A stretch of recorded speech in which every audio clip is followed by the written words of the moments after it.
taking your work, putting it out there on the internet for everyone to see is a very personal thing, especially if you're a young artist just starting out. You know, I understand there's a lot of trepidation in that.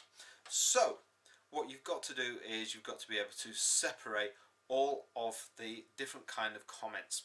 You've got to be able to see what is creative criticism, what's hate, what's jealousy, what are just pure, you know, mum and dad style, you know, oh I love this kind of comments, and be able to separate them into groups to be able to tell what the difference is, especially between creative criticism and hate kind of troll comments. The two may look similar, but creative criticism comments and hate, well, they're very close.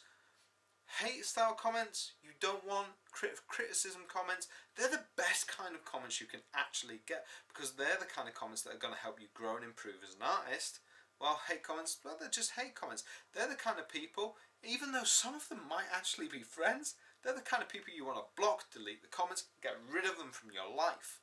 Creative criticism comments, they're actually quite good, and that's actually one of the benefits I found from my further education, you know, from going to university, is that you actually do learn to take creative criticism on board, to be able to give creative criticism, you know, and that helped me out long term in my career. Now, this is something, it's hard to put your work out there on social media, to be able to just kind of put it there, let it flourish, and be able to take that creative criticism on board. I understand that that's hard for a lot of people, like I say, especially for, you know, more amateur artists just coming up, to be able to say, this is mine, what do you think, please give me some feedback. But it's something that you seriously have to be able to take on board, especially if you do want to learn to grow as an artist.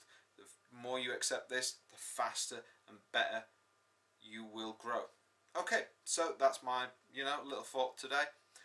Let me know what you think in the comments below, and remember to subscribe. I will see you all later. Have a wonderful day.